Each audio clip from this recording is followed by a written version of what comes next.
5 дугаар бүлэг. Бидний зарлалыг үзээд хүм ирэв. Холмс маш орой ирлээ. Концерт түүнийг ингэж саатуулаагүй лав биз. Эрэхт нь үдийн хоол ширээн дээр бэлэн болсон байл. Холмс надаас асуусан. Та яагаа вэ? Их царай муутай байх чинь. Брикстон стритийн хэрэг таныг зовоож орхио юу? Тэглээ. Нуугаад яах вэ? Энэ хэрэг нь учиртай нууц явдлаар дүүрэн байна. Ер нь нууц хэрэг хүний сэтгэлийг хөдлөв юм. Би мэдлгүй яах вэ? Та оройн сонинууд үзсэн үү? Үгүй. Энэ хэргийн тухай нэлээд тодорхой зүйлүүдийг бичсэн байна үлээ. Харин эмэгтэй хүний бүзгийн тухай юу ч дурсаагүй байна. Дурсаагүй явдал нь тун сайн хэрэг. Яагаад сайн гэж? Энэ зарлалыг үзэлдэ. Би Лаурисон гарден дахь байшинг үзснийхээ дараа бүх сонины газруудад ийм юм даруй явуулсан гэв. Надад сонино өгөхөд нь олдсон юм гэдэг гарчгийн 1-р зарлалыг би уншлаа. Брикстон Родын White Gart ба Голланд Гроовын гуанзнуудын хоорондох засмал зам дээрээс артан бүлзэг олдлоо. Бекер стритийн 221 Б гэдэг хаалгаар оройн 8-9 цагуудын хооронд доктор Ватснид очиж аавна уу гэсэн байлаа. Таны нэрийг хэрвэлсэн явдлыг минь өршөөгөөрэй. Би өөрийнхөө нэрийг бичиж орхисон бол Скотланд Ярдын нөгөө чарчигчдын нэг нь үүнийг олж мэдчихэд энэ хэрэгт хутгалдах гинэлтэй гэж Холмс хэлв. Надад дургуцх юм байхгүй.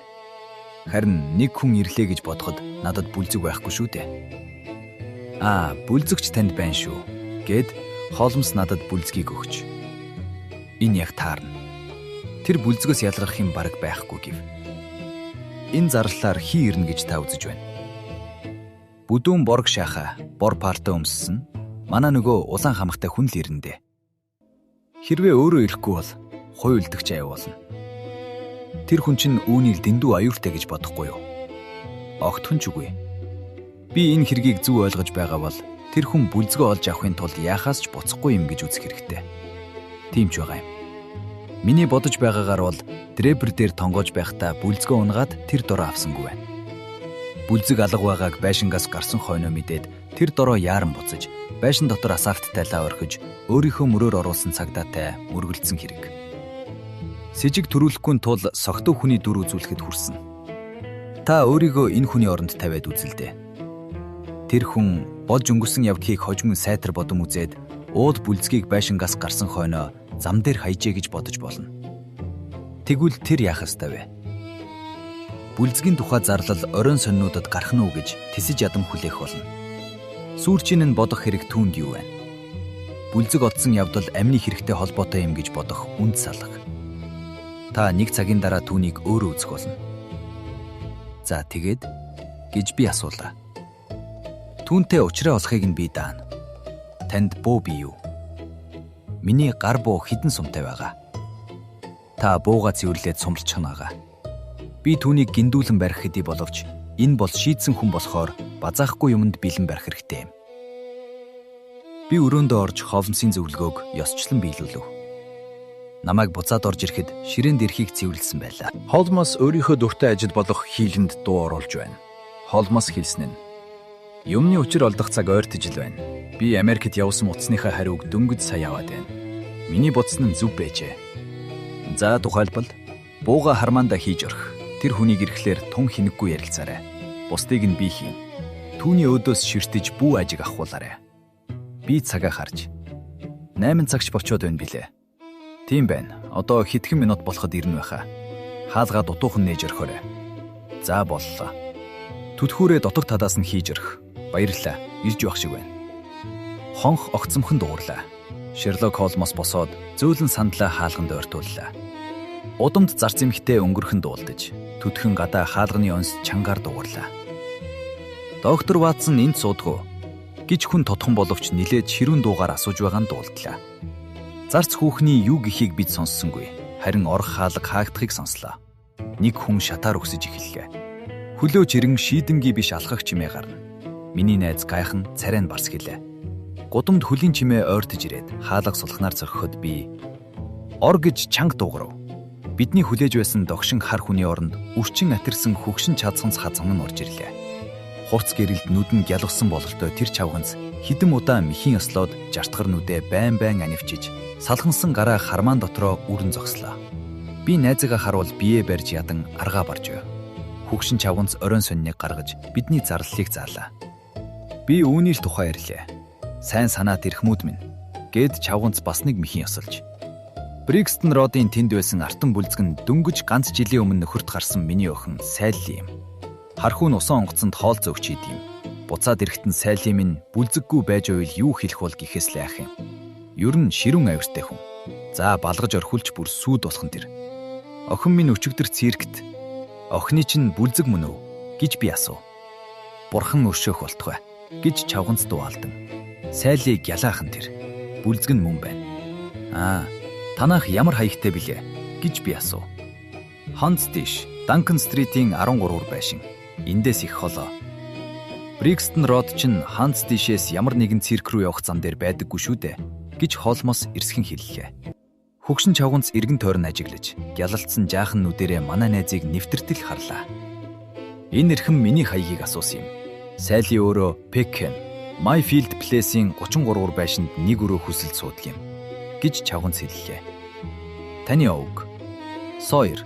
Харин охин маань Том Дэнилсийн эхнэр болохоор овг нь Денис гэдэг юм. Тэр бол далай дотор шаламгай, нандин цэвэрч, усан онгоцны бүх хүмүүсийн дотор түн шиг сайн хоол зөөгч байдаггүй. Харин ирэг дээр гарч ирлээ гихтэйгээ зэрэг архиу хэмхтэйчүүд хоёрыг л бодож байдаг хүн. За мэ Сойер хатагтай минь. Энэ таны бүлзэг гэж би хоолмсын дохой ёсоор түүний яриаг таслан. Энэ нь таны охины бүлзэг гэдг нь гацаагүй юм байна. Би ч үүнийг хууль ёсны эзэнд нь гардуулах бололцоотой. Байгаадаа баярлаж байна гэв. Хөгшин аман дотроо ерөөн талархаж бүлзгийг хармаандаа хийгээд шатаар доошоо буулаа. Чавганцыг дүнгэж гармагц Шерлок Холмс харайн босож өрөөндөө үсрэн орлоо. Хэдэн секундын дараагаар урт пальто өмсөн гарч ирлээ. Холмс яаргачлан хийсэн нь. Би түүнийг дагаж орхие. Энэ хувь үлдэгч нь байх. Намайг ч түн дээр аваач нь байх. Намайг хүлээж байгаарай. Чавганцын дараагаар орох хаалга хаагдж амжаагүй байхад Холмс доор буучгсан явж байлаа. Би цонхоор зочин эмэгтэйгээ харахад тэр гудмын нөгөө талыг даган хацганах ба Холмс түүний хойноос яг дагаж явна. Холмс намайг хүлээгээрэй гэж хүсэхгүй байж болох байлаа. Би түүний зугаалгын үр дүнг олж мдээгүй байсан цагт дуг хийчих чадахгүй юм. Холмс орой 9 цагийн орчим гарсан. Хизээ буцаж ирэхийг нь би баримжаадах ч үгүй байсан ба ганц тамхиа татан тэсвэртэйгээр суусаар л байлаа. 10 цаг цохиж зарц эмэгтэй унтахаар явах нь сонсогдлоо. 11 цагт манай байшингийн эзэн эмэгтэй 50 натхаа гарч мөн унтахаар явв бололтой. Гинт Америк чанга огцомхон дуу гарахад бараг 12 цаг болж байлаа. Би Холмсыг орж ирүүд бүтэхгүй явж ирснийг царайгаар нь шууд мэдлээ. Холмс гударсан мөртөө инээдэ барьж ядан байх бололтой. Тэгж тажигнад л хөхөрлөө. Энэ тухай Скотланд Ярдынхан бүү мэдээсээ билээ гэж Холмс зөөлөн сандалтаа суух зурд дуу алдав. За яаж ярих вэ гэж би асуулаа. Иш. Би бүтэхгүй явдлаа хэллээс ичихгүй. Өнөө оргодор чинь нэг гудамж өнгөрөөд гинт доголж хөлн өвдсөн бололтой юм боллоо. Тэгээд хажуугаараа явж байсан морин тэргийг дуудаж зогсоолоо. Би чавганцын ойролцоо байсан болохоор хаягийг нь дууллаа. Гудамжны нөгөө талд ч дуулдмаар хашгирч хэлсэн болохоор би сандраад байх хэрэгч байгаагүй юм. Данкан стрит 13 байшин хүндэд иш яваарай гэхийг нь би дуулаад энэ нь залилж байгаа биш байх гэж бодоод суухтай зэрэг тэрэгний ард нуугдан суув. Энэ авьяасыг мөрдөгч бүр сайн эзэмшиж байх хэрэгтэй юм. Бид замдаа нэгч зогсолгүй явж заасан гудамжинд нь хурж ирлээ. Би тэрэг зогсохоос өмнө үсрэн бууж жирийн нэг залхуурсан маягтай алхаж байлаа. Намайг харсаар байтал тэрэг 13 байшингийн үүдэнд очиж зогслоо. Жолооч суудлаасаа үсрэн бууж сүүхний хаалгыг нээхэд тэндээс хүн гарсангүй. Тэр жолооч намайг очиход баян нэлбэг хараалаа тавьж хоосон сүүхийг бөхөнд нь тэмтэрсээр зогсож байлаа. Хөгшин чавганцын ор мөрч байсангүй шүү. Харин тэр жолооч ажлынхаа хүссийг юрмөд олж авахгүй байх гэж л зовж байна. Асуун сургалах замаар 13 байшин цааснаадаг ажилтай Кесвик гэдэг хүндэт хүний хөрөнгө бөгөөд энэ байшинд Сойрууд буюу Денис гэдэг улсын алины ч тухай дуулаагүй гэдгийг олж мэдгээ. Тэр хөгшин салгах чавганц явдгийн дундуур жолоочтой хоёрын алинд ч мэдэгдэлгүйгээр үсрээд буучж чадсан гэж та бодож байна гэж үдэ. Чүтэр алууд. Ямар ихэнцгэн чавганц байх вэ? Та бид хоёрыг л чавганц болж нэг сайн давсан тэр. Энд чин залуу харах уу? Тэгэхдээ тун шаламгай. Бас хосгүй сүрхий жүжигчин байсан хэрэг. Хойноосоо дагаж байхыг. Мэдчихэд надаас мултахыг л хийжсэн хэрэг. Энэ явдал нь бидний ирж байгаа хүн бол миний барагцаалж байгаа шиг ганцаар хүн биш. Харин түүний төлөө юунаас ч боцохгүй тийм найзуудтай хүн юм гэдгийг нотолж байна. За, эмч та их ядарсан байна. Миний зөвлөгөөг дагаж явж унтаа гэв. Би бүр төлдөж гүйцэд байсан болохоор орондоо орж хөвтлээ. Холмос галан сүүмэлзэн унтарч байгаа зуухны аманд сууж хоцорсон ба шөнийн нам гүм дунд түүний хийлийн гүнигтэй дуу сонсогдсоор байлаа. Юу ч болсон учрыг нь олохоор нэгэнт шийдсэн нөгөө битүү нууц хэргийнхээ тухай бодсоор байгааг нь би мэдэж байлаа. Сураа дүгэр бүлэг. Тобиас Грегсон авиасаа үзүүлэхээ. Дараа өдрийн сонинуудад Брикстоны нууцын тухай мэдээнүүдээр дүүрэн байлаа. Сонин нэг бүр уул хэргийг дэлгэрэнгүй тодорхойлон бичсэн байр. Зарим нэгэн баримтууд нь миний тухайд шинэ байлаа. Daily Telegraph сонины бичсэн нь гэмт хэргийн түүхэнд иймэрхүү нууц байдалтай ингэнэгт хэрэг цөөхөн бий. Талигачийн Герман нэр ханан дээр байгаа муу ёрын бичиг. Шунан хомхорсон шалтгаангүй зэрэг нь амны хэргийг гадаадаас нүүж ирсэн улс төрийн хэрэгтэн ба хувьсгач нар хийсэн гэдгийг үзүүлж байна. Социалистууд нь Америк даяар тараан тавьсан байгууллагуудтай байдаг. Нас барагч нь тэдний бичигдээгүй хуулийг зөрчсөний учир мөрдүүдийн яваад алагдсан хэрэг биз. Уул өгүүллийн төгсгөлд Англид байгаа гадаад хүмүүсийг сайтар харж байхыг засгийн газар түрээлжээ. Стандарт сонин иймэрхүү маягийн хэрэг нь улс орныг либерал маягаар удирдах байгаагаас болсон гэж заагаад цааш бичсэн нь. Адагдсан хүн нь Лондонд дүнгиж хэдхэн 7 хоног болсон бөгөөд өөрөө Америк хүн юм. Торквей террас дахь Кембердейлд суудаг Шарпантье гэгч бүсгүйн байшинд сууж байжээ. Түүнийг өөрийн нь нарийн бичгийн дарга Жозеф Стангерсон гэвч дагалдаж явжээ. Тэр хоёр энэ сарын 3-ны өдрийн мегмар гарагт байшингийн эзэнтэй салахын ёс хийж Ливерпул руу буухай галт тэргээр гарна гэд Юстоны буудлын руу явцгаажээ. Тэр хоёрыг платформ дээр байхыг нь хүн харсан байна. Юстоны галт тэрэгний буудлаас хэдхэн милийн газарт байдаг Брикстон Родын район дах хөнгүү байшин дотроос Эмер Требрийн бие олбохыг хүртэл тэдний тухай тодорхой юм алга байжээ. Стангерсоны байгаа газрын тухай тодорхой мэдэгдэхгүй сайн. Цааш нь энэ хэргийг судлал даалгаврагсан Скотланд Ярдын Лестерд Грегсон нар уул нууц явдлыг ойрын ирээдүйд гэрэл гаргана гэсэн итгэл илэрхийлсэн байлаа. Daily News сонин тэмдэглэхдээ энэ хэрэг нь улс төрийн агуулгатай болох нь эргэлзээгүй юм гэд бичсэн нь. Их газар дахь улсуудын засгийн газрын эзэрхийлэн захирах хуулиас болж өөрийнхөө орон нутагт мөрдөгдөн хавчигдсан улс Англи руу ивдэг болж байна. Эдгээр хүмүүс нь өөртөө нэр төрийн нарийн журамтай бөгөөд хэрв түүнийгээ зөрчвөл амиа алддаг байна. Стангерсоныг ирж олох ажилд бүх хүчээ дайжилбал зохино. Алагдсан хүний сууж байсан сууцны хаягийг олж тогтоосон болоо. Энэ бол Скотланд Ярдын Грегсон Гуайн хурц гараа идэх зүтгэлийн ач мөн химээвэл зохино гэжээ. Холмос өглөөний цай ууж суух зур. Энэ бүх өгүүлбэрүүдийг надтай хамт уншлаа. Грегсон Лестерд хоёр л дандаа хөгжиж байх болно гэж би танд ярьсан шүү дээ. Ватсон минь. Уул хэргийн эцсийн байдлаар л энэ бүхэн шийдвэрлэгдэж шүү дээ. Хаа настаа. Эн чинь ямар ч ач холбогдол байхгүй. Хэрв алсан хүн нь баригдвал эдний ачаар л гин. Харин алагч нь нуугдж дөнгүүл эдний хүчээ дайчилсан хэдий болгоч л гин шүү дээ. Тэд нар юу ч хийлээ гэсэн тэдний хэцүү болно. Энэ юу болж байгаа нь энэ вэ гэж манай үүдний өрөөнд олон хүний хөлийн чимээ гарч байшингийн эзэн эмэгтэй дургуутсан зандарч байхыг би сонсоод асуулаа. Бекер стритийн мөрдөх цагдаагийн газрын салбарт байна гэж Холмос дүү хариулв. Яг энэ минутад 5-6 ноорхой халтар жаалууд чихэлдэн орж ирлээ. Номхон гэж Холмос хаширхад дүрсгүй 6 жаал игнэ болон зогсож чив чимээгүй боллоо. Үүнээс хойш хэлэх юм а Вигенсэд хэлээд Вигенс чи орж ирж бай. Бусд нь гадаа гудамжинд хүлээж байнэз. За олоо. Олоогүй ирхмэ гэж хүүхдүүдийн нэг нь хариуллаа. Би ч мөн тэгж бодсон юм. Олдлоо ирээд байгаарай. Май та нарын хөлс гэж хүүхэд бүрд нэг шиллэн өгөөд за одоо явцгаа. Дараа ирэхдээ сайхан мэдээ авчирцгаагаарай гэв. Холмос гараараа дохио өгөхөд үхэр хулган шиг жаалууд шатаар түжигмэгтэн буулаа. Холмсийн өгүүлэх нь Скотланд Ярдын 10 гаруй мөрдөгчдийг бодвол энэ гуйдагчин жаалуудаас их юм олж авч болбиг юм. Мэргэжлийн хүнийг харахтайгаа зэрэг хүн амаа хавч чихдэг юм. Харин энэ дэгдэхэнүүд газар бүр явж юм болгоныг дуулж мэддэг. Гэдэнд орч чадахгүй газар байдаггүй. Ганцхан зохион байгуулалт их дутаад байгаа юм. Та тэднийг Брикстонролд гарсан хүн амны хэргийн талаар юмд явуулаа юу? Тэгсэн юм. Би нэг таврынхаа үнэн зөвийг шалгаж үзэх гэсэн юм. Энэ ч цаг зуурын асуудал их та. Хүш. Бид одоо сони юм дуулах нь байна. Грегсон манай руу их сайхан царай зүстэй ирж явна. Энд ч манай руу ирж байгаа л да. Тэгжгүй яах вэ? Зогслоо. Хүрээд ирлээ. Хонхны дуу чангаар хангинаж, хэдхэн секундын дараагаар шар үст мөрдөгч манай өрөөнд нисэх адил үсрэм орж ирлээ. Тэр Холмсын гарыг чангаар атгаж дуу алдан хэлсэн нь. Ирхэм найз минь, надад баяр хүргээч. Нөгөө хэргэн чинь бодлоо нэгч гаргаж орхилоо шүү.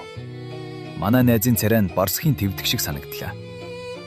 Та зөв мөрөөр орчиж гэж хэлэх гэж байна уу? Зөв мөр байдгүй яах вэ?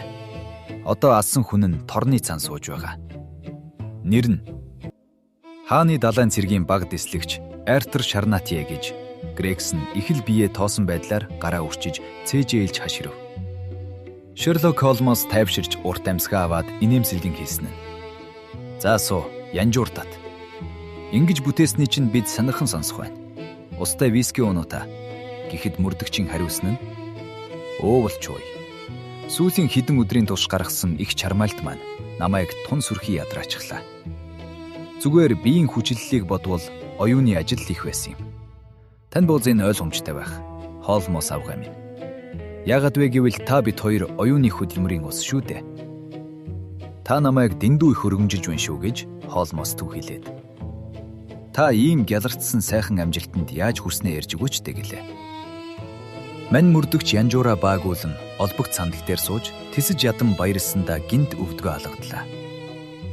Бие их тоодог Лестерд маань шал буруу мөрөөр орчихсон нь мөн хөөхтэй юм аа. Энэ хэрэгт огтхон ч хамаарахгүй. Стангарсондхыг ирж байгаа шүү дээ тэр чинь. Та гогцоог нь яаж гогцоог нь олов? Би бүгдийг нь ярьж өгье. Зөвхөн та бид хоёрын хооронд шүү дээ.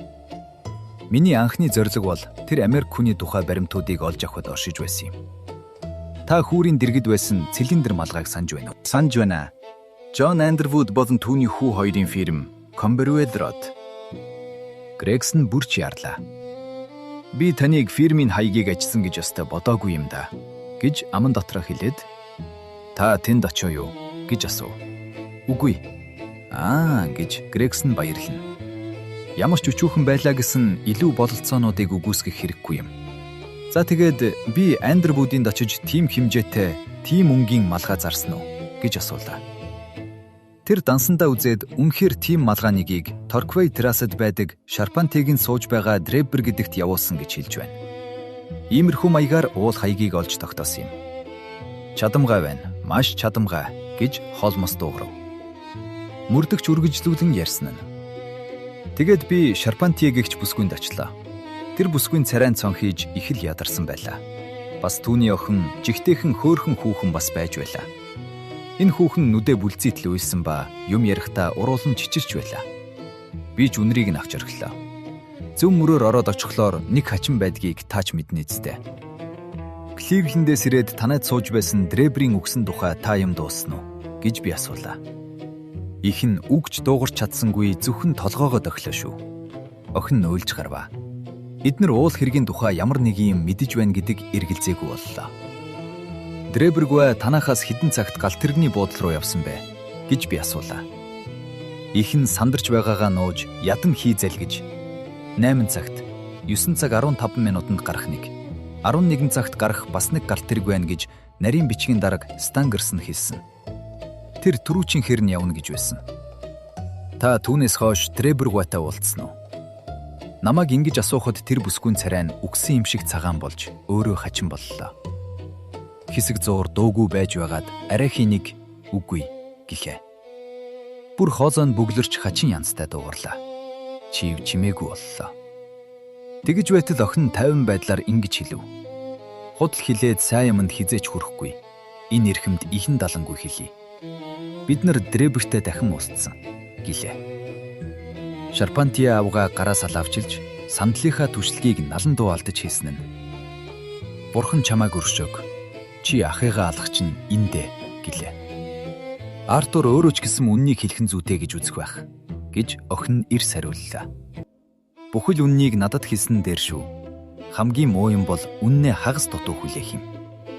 Түүнээс гадна энэ хэргийн талаар бидний юу мэдэж байгааг та нар мэдэхгүй байгаа шүү дээ гэж би хэллээ.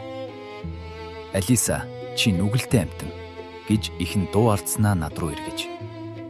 Би танд бүгдийг нь ярьж өгье эрхмээ. Харин та миний хүү энэ аимшигт хэрэгт оролцсон учраас сандарч байна гэж намайг бүү бодоорой. Тэр ямар ч буруу байхгүй. Харин таны болон бусад хүмүүсийн нүдэнд миний хүү энэ хэрэгт оролцсон юм шиг санагдаж магадгүй л гэж би зовж байна гэв. Бүх баримтыг надад ярьж өгсөн дээр шүү гэж би түүнд хэллээ. Алиса минь, бид хоёрыг орхиод гарч байгаач гэж охиндоо хэлэхэд тэр нь гарлаа. Тэгээд над руу эргэж, би үүнийг ярих гэж бодоогүй юм. Харин одоо хөөхий охин минь Дребер гуайн буцаж ирсэн тухай дурсаж орхисон болохоор ярахаас биш яах вэ? Дребер гуай манайд 3-7 хоног суусан. Тэр өөрийнхөө нарийн бичгийн дарга томоотой бөгөөд бие барьдаг Стангарсоны хамтаар Европоор жуурчиж явсан хүн. Харин Дребер гуай өөрөө хамаагүй өөр маягийн хүн байсан нь харамсалтай. Бусадтай харилцахдаа догшин ширүүн боловсон биш хүн юм. Анх эвснийхээ өдөр согтуугтлаа уусан ба түүнээс хойш ирүүд байхыг нь цөөн үзсэн. Манай загц хүүхнүүдтэй бод хамгийн зохисгүй байдалтай байдаг байсан. Утсан ч үгүй миний охин Алисатай бас иймэрхүү болж ирсэн нь даанч муухай юм. Нэг удаа охиныг минь барьж аваад үнссэн. Үүнийг нь нарийн бичгийн дарга нь буруушаан жигшиж зэмлсэн юм. Та яагаад түүнийг тэсэд байсан юм? Дуртай цагтаа хүндэрч чадах байсан юм байгаа зү гэж би асуулаа. Шарпантье авгаан царай улаач хөө. Ээдээ.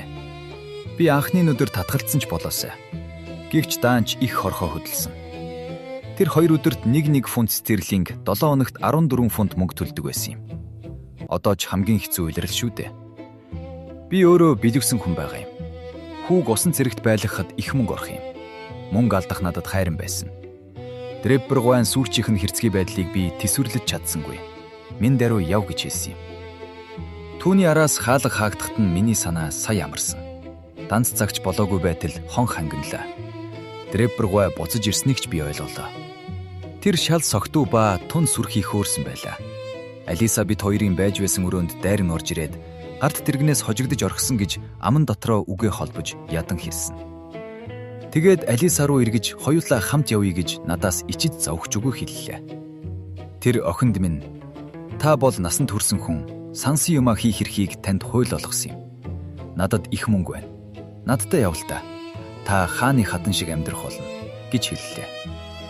Алиса минь ухаан артлаа айж үсрэн гарах гэхэд нь Дребер түүний гараас нь зуурн авч өөдрүүч ирлээ. Би чанга гихч нь хашгирлаа. Яг энэ минутад миний хүү Артур орж ирлээ. Дараа нь юу болсныг би мэдэхгүй байна. Би хараал тавьж зодолд нь шуугж байхыг дууссан. Харин айж орхисондоо болоод дээшээ харж чадахгүй байлаа. Би өрөө жалгайгүй болж сая нэгнүүдээ онгойлгож гартаа борохоо барин үүдэнд зогсож байгаа Артрийг харсан. Үл бүтэх муу новш.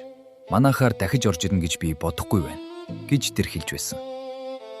Хойноос нь очиж юу хийж байгааг нь харъя байц гэд Артур минь малгайгаа авч өмсөөд удамжинд гарсан. Маргааш өгзөөн Дребер гуайн хачин байдлаар ам алдсан тухай бид дуулж мэдсэн юм гэж ярьлаа.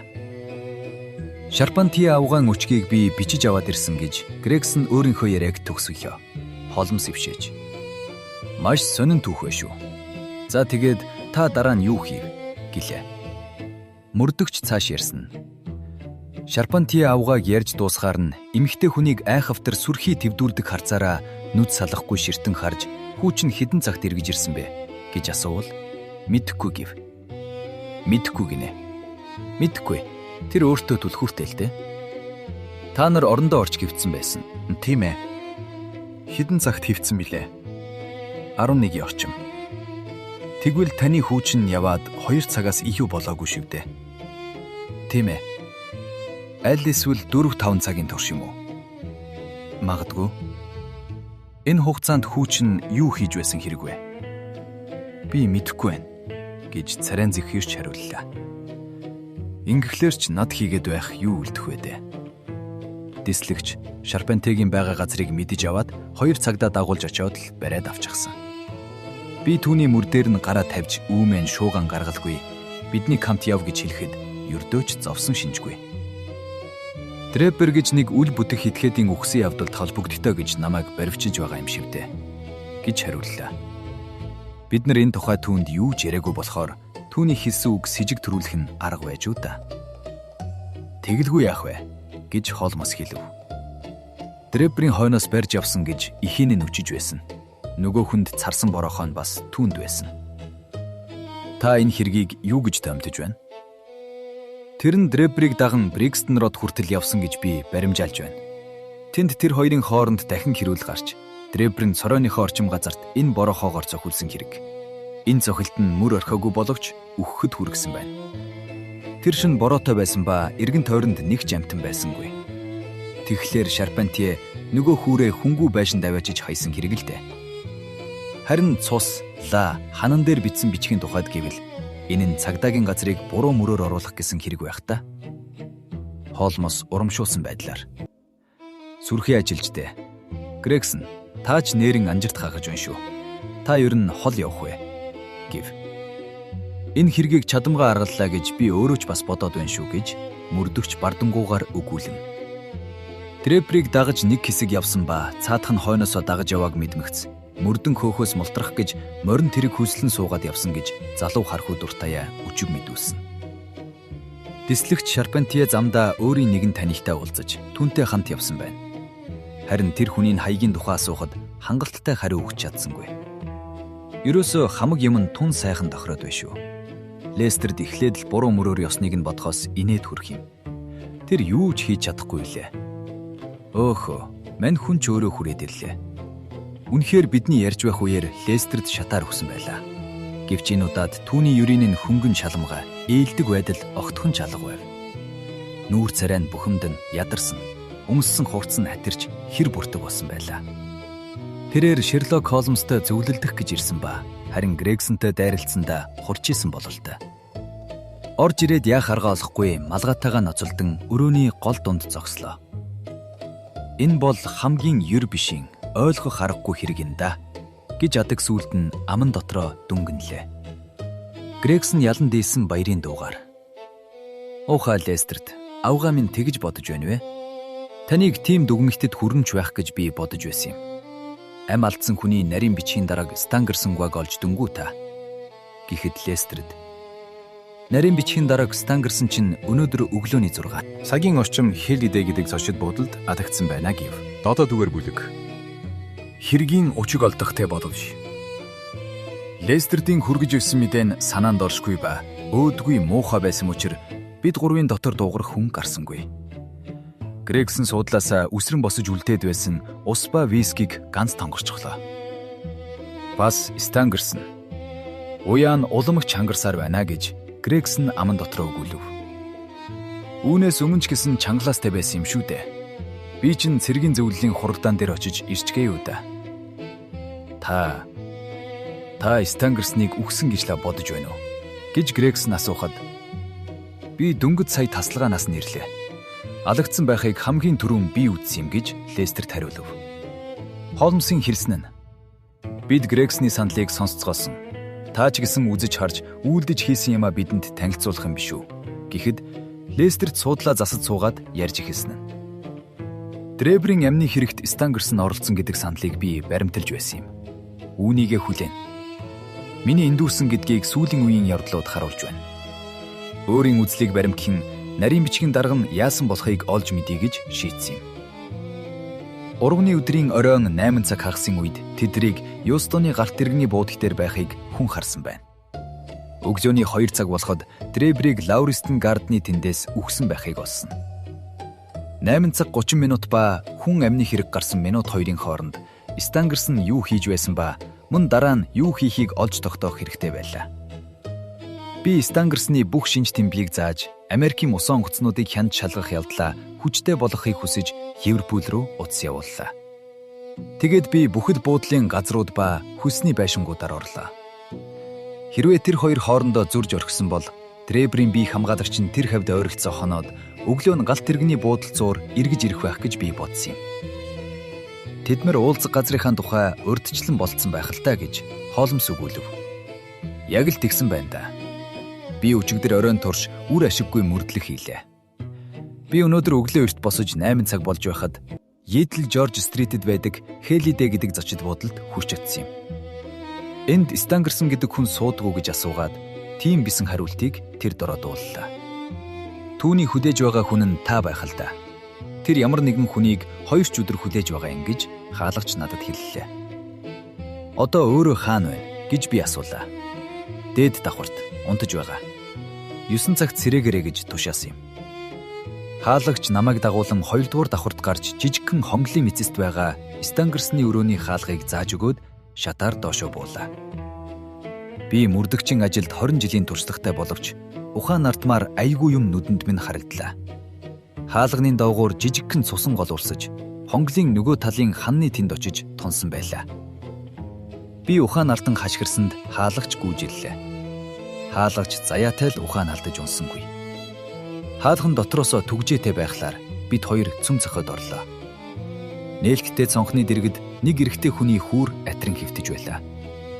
Хүүр цэл хүүтэн байсныг нь үзвэл үхээд хідэн цаг болсон байна. Бид нар өгсөн хүний хүүрийг эргүүлэхэд Жозеф Стангерсон гэдэг нэрээр илд суусан хүн мөн байна гэж хаалгач түүнийг танилаа. Зүүн хажууруугаа хатгуулсан хүнд шархны уушгаар үхсэн юм байна. За одоо энэ хэргийн хамаг хажин юм нь үлдээд байна. Үхсэн хүний тэндээс миний олсон юмыг та нар таацгаал да гэлээ. Цусаар бичсэн үг. Рейч гэж хэлхийг хүртэл ямар нэгэн аимшигт бодол намайг эзлэн авлаа. Тийм ээ. Энэ үг чинь дээ гэж Лестрид ядарсан дуугаар хэллээ. Түр зуур нам гүм чимээгүй боллоо. Тэгж байснаа Лестрид дахин ярьж ихсэн нь. Алсан хүнийг нь хүмүүс харсан байна. Морьмийн хашааны тэндээс зочид буудлын араар ордог гудамжаар сүүний худалдаачин явж байжээ. Тэгж явтлаа газар хэвтдэг шат байшингийн 2 дугаар давхрын цонхны нэг рүү 50-стай байхыг ажилласан ба цонх нь нэгттэй байжээ. Өнгөрч явхдаа тэр шатаар нэг хүн бууж байхыг үзсэн гин. Тэр хүн яарч сандарсан юмгүй, нуугдаж хаагдах маяггүй, тайвнаар буцаж явааг нь сүүний худалдаачин үзээд засварчин юм уу? Аль эсвэл модны дахин бицээж бодсон байна. Сүүний худалдаачин энэ хүнийг нэг их юмд бодсонгүй. Харин ажилдаа их эрт гарчтэй гэж боджээ. Гисэн хэдий боловч шатаар бууж яваа хүн өндөр нуруутай, улаан хазартай, урт хүрэн пальто өмссныг нь сүүний худалдаачин хүн ажигласан байна. Алагч нь түүнийг арчаад өрөөнд дотор нилээд байсан бололтой. Яагад вэ гэвэл бид нар төмпөн дотор гараа угаасан цустай ус ба орны даавууд хутганыхаа цусыг арчсан байхыг үзлээ. Холмсын хийсэн тодорхойлолттой яг таг таарсан энэ зүйлийг сонсож суухдаа Холмс руу нэг харлаа. Хангалттай байгаа буюу ялан дийсэн тэмдэг түүний царайд огтхон чалга байна. Та өрөөнөөс нь бидэнд зам зааж чадхуйц юухан ч олсонгүй юу? Юу ч үгүй.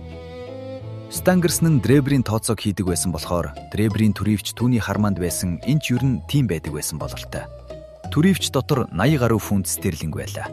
Ингэж алаад байгаа явдлын зорилго нь ямар ч байлаа гэсэн тонон дээрэмдэх явдал биш юм байна.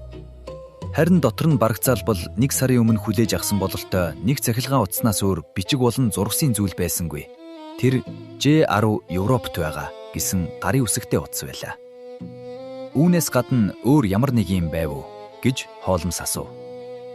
Хэрэгцээтэй юм юу ч алга. Унтахаас өмнө уншиж байсан ном нь орон дээрээ гансан ширээн дээр тус байлаа.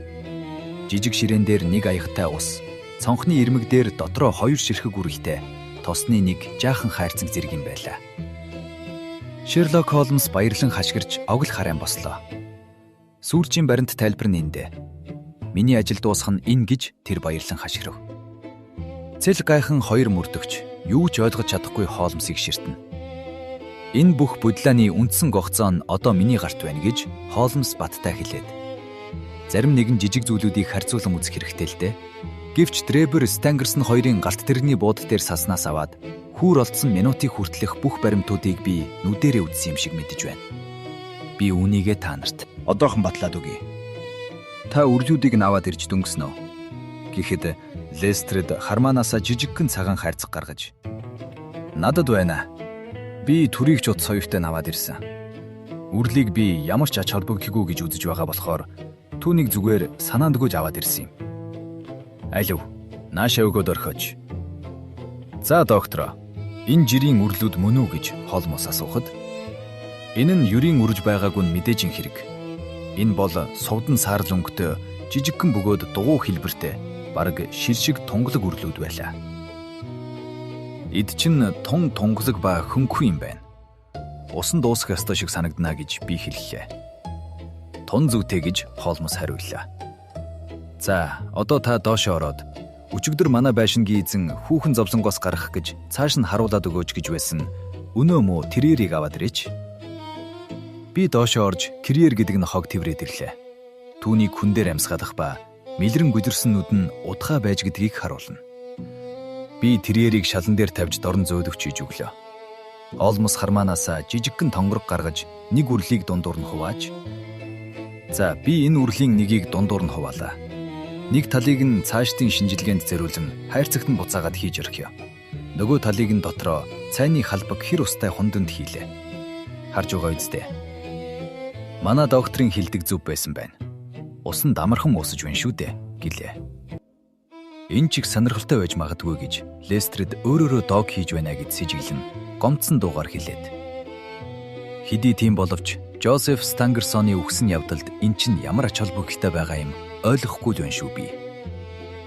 Эрхэн найз минь, тэсвэр хэрэгтэй. Хамгийн чухал ач холбогдолтой юм гэдгийг та өөрөө үзэж үнэмших болно.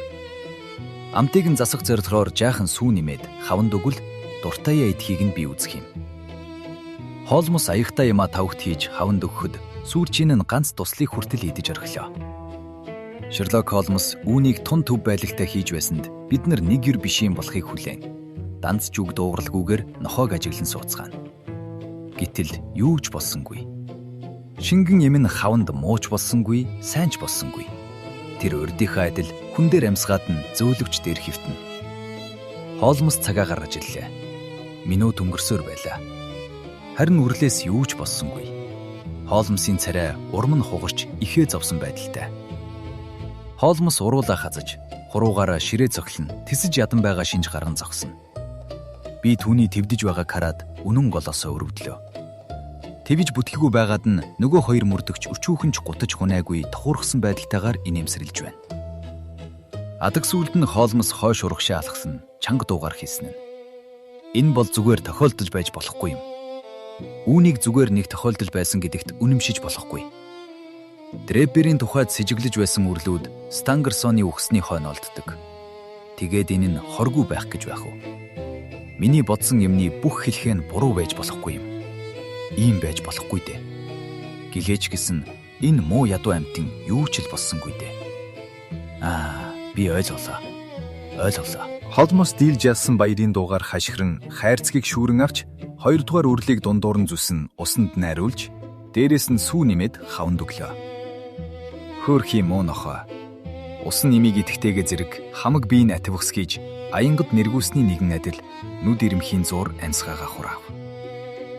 Шерлок Холмс гүнээ амьсгаа авч духныхаа хөлсийг арчаад хийсэн нь. Би өөртөө илүү итгэвэл зөхөх байсан юм байна. Хэрвээ баримт нь сэтгэн дүгнээд хоорондоо уягдсан явдлуудаас зөрж байвал түүнийг өөрөөр тайлбарлаж хизээд болно гэдгийг мэдэх цаг болжээ. Энэ хайрцагт байсан хоёр үрлийн нэгэнд хор шингээсэн ба нөгөөд нь огт хоргүй байжээ. Үүнийг би хайрцгийг нь үзээгүй байхдаа мэдэж байвал зохих байсан юм гин. Грексонгуа тэсвэрлэж чадсангүй. Түүний хийсэн нь ингээд байна Холмс. Авгай таны авьяас чадaltaй, ажиллах өөрийн аргатай хүн гэдгийг бид бүхэн хүлээдэг шүү дээ. Гэтэл одоо бол ганц онол чухаг биш байна. Бид гимтнийг барьж авах ёстой. Би өөрийнхөө эрүүл хийгээд эндүүрч орхиж Стангерсоны явдалд тислэгч Шарпантье оролцсон байж болохгүй юм. Лестрид Стангерсоныг мөрдөөд явсан чинь бас эндүүрч орхисон байна. Таны битүүхэн үг цохуулгаж байгаагаас үзвэл та биднээс илүү мэдэж байгаа хүн юм. Одоо бид нар та энэ хэргийн тухай юу мэдэж байна? Алсан хүний нэрийг хэлж чадна уу гэж танаас шууд асуух цаг нэгэнт болжээ. Гэхэд Лестридийн үгүйсэн нь би Грексоны хэрэглийг зүйтэй гэж хүлээх ёстой байна. Бүхэл гол чухал хэрэгтэй баримтууд нь над байна гэж та өнөөдөр миний байхад нэг биш удаа ярьж байсан. Та үүнийг цаашдаа нуугаад бай гэж бодоогүй баймаар юм. Баривчлахыг хойшлуулах явдал бол хэрэгтэнд дахин хэрэгүүлдэх боломжтой өгч байна гэж би хэллээ. Холмс тэнгэлцээр л байлаа. Тэр хөмсгөө зангидж, толгоогоо унжуулна, тасалгаа дотуур хойш урах шаалхална. Тэгж түүний хийсэн нь хүн амны хэрэг дахиж гарахгүй. Ингэж яах явдалгүй болж байгаа юм. Алсан хүний нэрийг мэднэ үү гэж та бүхэн надаас асуусан. Тийм ээ. Би мэдэж байна. Түүний нэрийг мэднэ гэдэг өөрийг нь барих явдагтай зэрэгцүүлбэл ёстой өчүүх юм. Барихыг нь удалгүй хийн гэж найдаж байна. Харин энэ хүн бол их шаламгай. Улаахтаа тулсан хүн бөгөөд бас яг өөршгөө тийм мундаг туслагчтай юм гэдгийг би бат мэдэж авсан. Ингэхлээр айхавтар болгоомжтой байлгүй болохгүй. Энэ хүн мөрөөр нь очиод байгааг одоохондоо мэдээгүй байгаа болохоор баривчлан авч болох бололцоо байна. Харин жаахан л с жиг ахууж орхиул даруй нэрээ солиод Лондон хотын 4 сая хүн дотор ороод л замхарч орхино. Миний бодоход Скотланд Ярдын мөрдөгчд иймэрхүү хүнийг барьж арай хүч хүрэхгүй гэдгийг хэлэхдээ би та бүхнийг гомдоох гээгүй юм шүү. Иймээс ч та бүхнээс тусалцаа гуугаагүй юм. Харин миний өөрийн төлөвлөгөөнд хор хүрэхээргүй болохын хандал та бүхэнд хандах болно гэж би амлах байна. Ингэж амласан явдал ба мөрдөн игчлэх цагдаагийн газрыг базаахгүйгээр дүгнсэнд Грегсон Лестрид хоёр баярлан бахархсан нь огт үгүй. Грегсоны царай хаяун шар үснийхээ огт тултал улаан байхад Лестридийн товч шиг бөөрөн хинүүд. Тэсэж ядан сонирхох хорсох хоёр байдал эгчлэнэ. Тэр хоёрын айханч амаа ангаж амжаагүй байтал хаалга цөхөх сонсогдож гудамжны жаалуудын төлөөлөгч хартар царайтай Вигенс орж ирлээ. Болох уу ихмэ гэд гараа духандаа хүргэж яслан. Тэр гэрээд гадаа хүлээж байна гэлээ. За хүү минь гэж Холмос зөөлнөр хэлв. Та нар энэ загварыг Скотланд Ярдад яагаад хэрэглэхгүй байгаа юм бэ? Гэд Холмос хоёр шихэг болд гинж гаргана. Хараач, пүршин мөн сайхан ажиллана шүү. 1 секундэд л хаагдана шүү гэхэд Лестрид өгүүлхэн. Хуучин загвар нь ч бас сайн. Ганц углах хүнэл олж чаддгийм бол гэв. Холмос инээмсэглэн өгүүлхэн. Зүйтэй. Хөтөж надад чимдаан гаргалцаад өгөх байгаа. Хөтчийг ороод эргээч Вигенс. Юмд явах гэж байгаа болготой Холмсын яриа намайг гайхууллаа. Надтай ярьж байхдаа ийш тийшээ явах тухай юм дурсаагүй. Өрөөнд нь нэг жижигхэн чимдаан байлаа. Холмос түүнийг наашин татан гаргаж оосрыг нь чангаж эхэллээ. Хөтчийг орж ирэхэд Холмос чимдаантайгаа хижээнгүүлэн ноцолцоор л байлаа. Холмос эргэж харсан ч үгүй. Өгдөг дээрээ суусан чигээрээ. Хөтөж та үнийг над илбэлцээд өгөөч гэлээ. Хөтөж жаахан гэдгэр шүү бөгөөд үйл итгэсэн байдагтайгаар очиж түүнийг нь илбэлцэх гээд гараа явууллаа. Яг энэ агшинд төмөр тас хийж Шерлок Холмос үсрэн босож ирлээ. Ихмүдэ гэж Холмсын нүдэн гялалзан хашгирч. Жозеф Стангерсон, Энох Дребер нарыг алсан Джефферсон Хоптой та бүхнийг танилцуулъя гэв. Энэ бүхэн нь нүд ирмхийн зуур болж өнгөрлөө. Холмсын баярлаж багтсан царай түүний цангинсан дуун миний сэтгэлд хадагдсан үлдсэн юм. Ямар нэгэн гайхамшигар гарт нь углаатай байгаа болд гинжийг ажиглан байгаа хөтжийн хувьсан өөрчлөгдсөн догшин царай бас санагдана. 1-2 секундын хэртээ бид нар хөшөө чулуумит дуугүй байлаа. Тэвж байтал баригдсан хүн маань улаан цайн дайран муухай хашгирч Холмсын гараас молторч цонхон тийш үсэрлээ. Цонхны хүрээ болон шил яиран унаж ботрлаа. Грегсон, Лестрид, Холмос 3 Хопыг цонхоор үсрэн гарахаас өмнө гөрөөчн нохоо мэт зууралт нь авлаа. Түүнийг өрөө рүү буцаан татаж оруулаад аюултай их ноцолдон боллоо. Тэр нь маш чадaltaй ширүүн хүн байсан ба бид дөрвийг байн авч хайсаар байлаа. Түүний нүүр гар нь шилний халархайд айхтар сүрхий зүсэгдсэн боловч цус алдах явдал түүний эсэргүүцлийг огтхонч сулруулсангүй. Гагцхүү Лестрид түүний зах дотор гараа оруулж багалзуурд нь авсны дараа эсэргүүцээд ашиггүй боч гэдгийг Хоп сая ойлголоо. Гэвч бид түүний гар хөлийг сайтар холбон хүлснийхээ дараа уул тулалдааныг төгссөнд тооцлоо. Бид нар арай ядан амьсарсаар шалан дээрээс бослоо.